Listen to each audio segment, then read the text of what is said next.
Filled up your car recently? Frightening, wasn't it? But did you know there's a way through that? So the rising cost of fuel hits everyone. Well, apart from those people that drive electric cars. But that's a whole lot of people that are still left trying to deal with these increasing prices. How to do it, how to manage it, what do I do? I've got to pay petrol, I've got to pay diesel, but it's a lot of money. How do I keep that money down? Well, watch this for some practical ideas. That's right, shop around, use the interweb, whatever you want to do, search for the cheapest petrol prices in your town, city, wherever it happens to be. But don't go to the really expensive places. Don't use really expensive fuel if you don't need to. If you've got that car, that means you've got to put in the really expensive fuel, you're probably not overly bothered about the fact that prices have gone up. But most people aren't in that boat. So use supermarkets for that fuel, rather than going to your local Shell garage that decides they're going to price independently. Use the loyalty card that comes with it. Use that to purchase stuff in the future. Certainly with Tesco's or Sainsbury's or whatever it happens to be. Obviously no names to mention, no sponsorship is from Tesco's or Sainsbury's, we should add. But those things give you money back in different ways. Fill up before you need to. That's right, don't let it get to the red. Red is bad. We know red is bad. Red means anger, anxiousness, pain, concern, all of that stuff. And at that point, you have to fill up and you have to take the price. But what happens if you thought about that when when you had half a tank? And you went, oh, look, I just pop in, I can stick 10 quid in and that'll enable me to keep going. If you keep doing that, rather than letting it get down to the red, and hopefully it will be cheaper.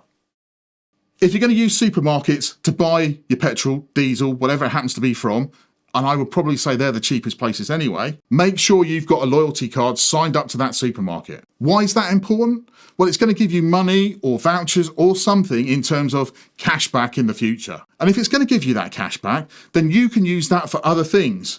So whilst you might go, yeah, the petrol is expensive, I understand all of that, those points are going to mean prizes later on, and those prizes mean that you're going to spend less money on other things. So unless you're in a heat wave or you live in a country that's really hot, and in the UK, we have heat wave, I don't know, once every other year, and then we all turn the air conditioning on and think that it's the best thing in the world. But if you switch your air conditioning off in your car, it's going to use less fuel. Less fuel means you don't have to turn up the petrol station so much. That means that you're going to save money. And that's a way of managing the fuel crisis. So other things that you can do around the car is don't carry unwanted stuff. If you've got an electric bike, don't stick that back on the back of your VW van, which might be uneconomical, because that's going to be extra weight and it's going to mean you're going to have to go and refuel sooner. The other thing to think about when you're doing that is that pedal on the right-hand side, or the left-hand side, depending which country you're in. That's the loud pedal that makes lots of noise and makes it go really exciting. Don't press that so hard. The harder you press that, the more fuel you use, the more time you're going to spend up at a petrol station topping up. If you're lucky enough to be able to afford an electric car, why not go and get one? If that's car, whatever it happens to be, that could mean the difference between you managing to get through and not.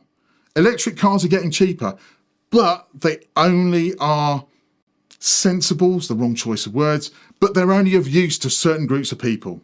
But those groups of people should be doing that because it's not only going to help the environment, but it's going to help their fuel costs. And that's what we're worried about today.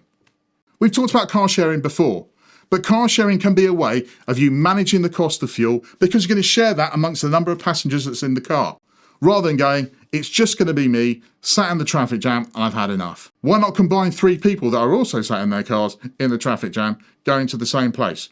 You'll all save money, you'll all be happier, hopefully. Fuel costs are one part of running a car. We all know that they're probably the most expensive part at the moment, but why don't you check out our video on 5 things that you can do to reduce the price of car ownership to see other things you can try.